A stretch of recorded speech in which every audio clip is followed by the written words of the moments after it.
Welcome to Wellness Wise Ways. We share practical wellness solutions for a balanced, sustainable life. People can realize their full potential only when they are mentally and physically healthy and connect with others. Many people today suffer from chronic physical and mental illnesses, however, which negatively affects both their professional and personal lives. In this practical book, health and performance educator Richard Sutton identifies the barriers, particularly chronic stress, that keep people from thriving. He offers an action plan to help leaders create a work environment that supports employees' well-being. Takeaway 1. Stress is an emotional response to challenging situations. Human beings have always experienced stress. Stress essentially springs from fear, historically fear of a predator. Nowadays, fear of an attack by a criminal, or fear of losing a loved one, your home, or your job. Distressing circumstances affect your brain's amygdala, which sends a warning signal to the hypothalamus, the brain's command center. Your brain floods your body with adrenaline and places you on high alert. The stress response prepares you for immediate emergency action. It directs resources to the brain, the heart, and the muscles, and shuts down other bodily functions. Vision improves, sensations intensify, and thinking accelerates. Acute stress can even lead to an increased pain threshold and an improved immune system. In certain ways, therefore, people can benefit from a stress response. The natural response to stress is probably one of the reasons humans survived in the remote past, when they faced frequent threats from predators. In today's world, a small amount of short-term stress can help you reach your full potential, both physically and mentally. A professional sports player who feels nervous before a game is more likely to play well than one who feels nonchalant. And the same rule applies in business settings. However, when your body activates its stress response regularly or chronically, it can damage your physical and mental health. Takeaway 2. Chronic stress can affect people's overall health. People in the 21st century experience various kinds of stress, including financial stress, career stress, and relationship stress. In a world shaped by inequality and injustice, many don't feel valued, and they worry about the uncertain future. This constant stress affects people's health and well-being. People who experience chronic stress are prone to a variety of digestive problems, such as ulcers, food intolerances, and irritable bowel syndrome. Chronic, sustained stress can also suppress the immune system, making people more vulnerable to disease. Suffering from chronic stress or related conditions like PTSD makes people prone to autoimmune disorders. Chronic stress also affects the brain. Evidence suggests that chronic stress is responsible for a global uptick in psychiatric and brain disorders. According to the World Health Organization, WHO, 25% of people worldwide will suffer from such a disorder over the course of their lives. Chronic stress not only causes anxiety and depression, but also reduces the effectiveness of regions of the brain responsible for intellectual activity, self-control, and motivation. Chronic stress can change parts of the brain's physical volume, structure, composition, and function. Takeaway 3. Chronic stress is a challenge in the workplace. The way prolonged stress affects mental and physical health poses a problem for individuals and their personal lives. But the prevalence of chronic stress is also a great challenge for businesses and their leaders. Chronic stress can damage a company when it leads to increased employee absenteeism. On the other hand, when stressed out employees do come to work, they're often in poor mental and physical shape. Moreover, extended stress can affect employees' relationships with one another, decrease their work engagement, and diminish creativity and innovation. Businesses can't afford to have employees buckle under the weight of stress.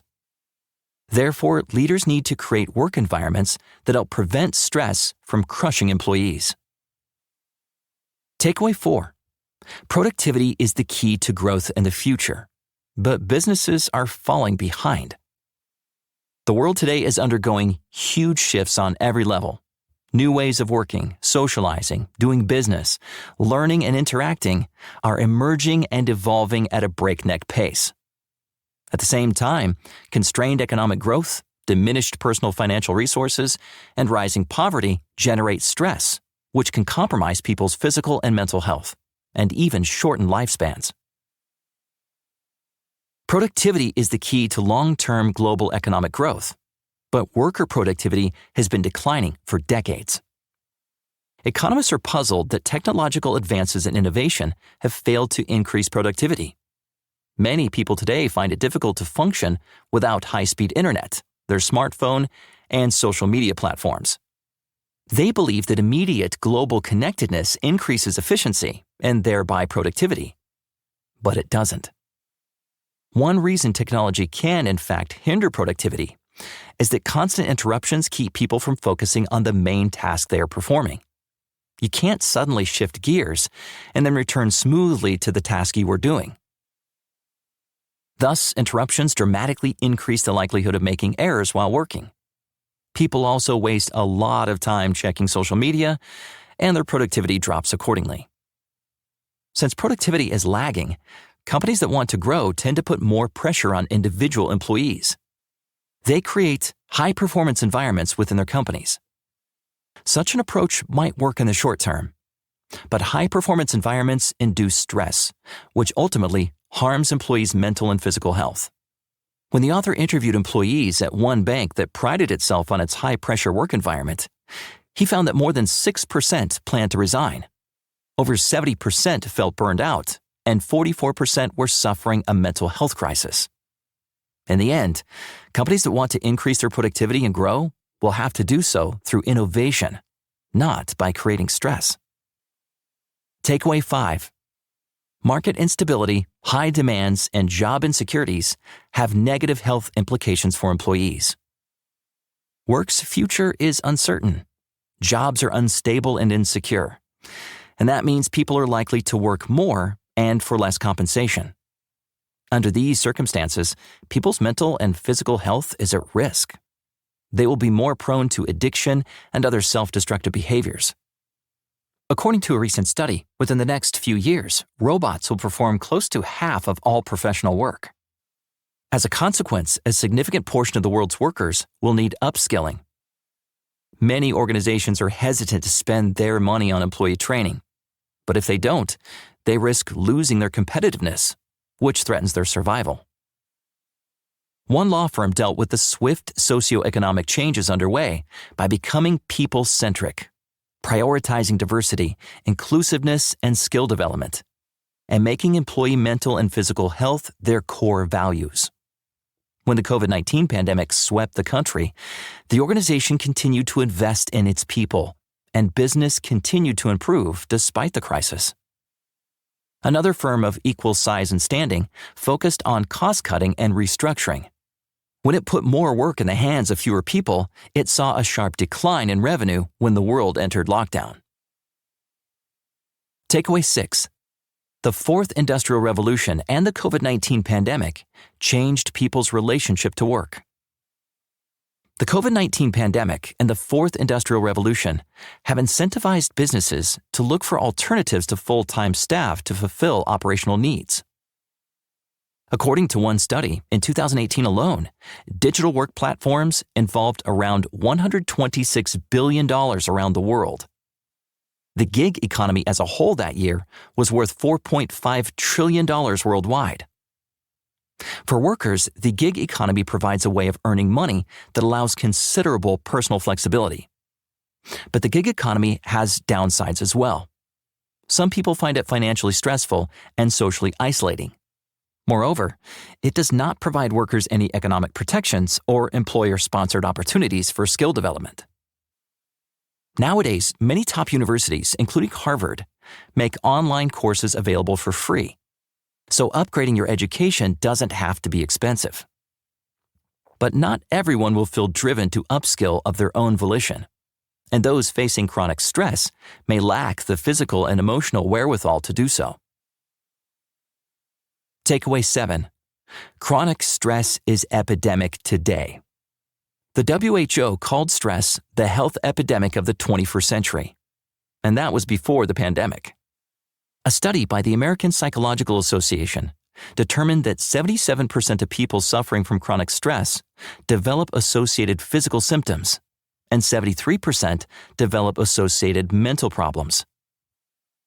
A wide array of debilitating mental and physical conditions have effectively become the new normal for many employees.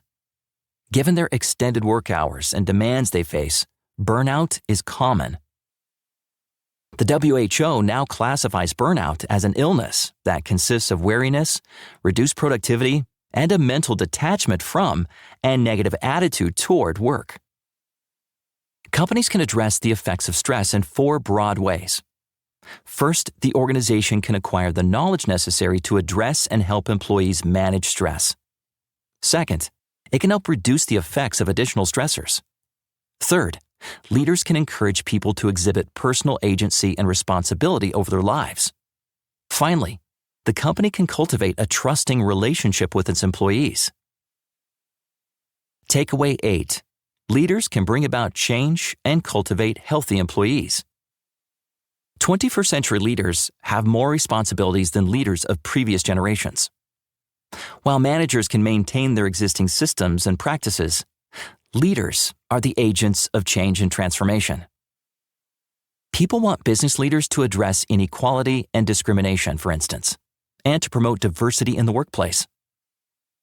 A company's internal inequalities and the way it deals with its employees is a source of stress that affects productivity. Employees want their leaders to eliminate sexual harassment and offer training that will provide job security in the future. Employees will expect the business leaders of the future to deal with health and environmental issues. In these uncertain times, companies aren't going to promise job security, but education and skill development lessen job insecurity's negative emotional effects. Leaders can reduce employees' stress by emphasizing skill training, making sure employees are invested participants in company decisions, and promoting justice and fairness in company policies and practices. Takeaway 9. Leaders must assess the stressors employees face and mitigate their effects. Leaders need to address the effects of stress on employees. The first step is to assess the company's chief stress sources, its employees' overall health and resilience, and the effects of stress on the organization's overall performance. Leaders should play a key role in mitigating employee stress, and companies should provide caring emotional support. Finally, the company needs to teach its people how to cope with stress when it arises. You've been listening to Wellness Wise Ways. Follow us for more inspiring reads and a balanced, mindful life.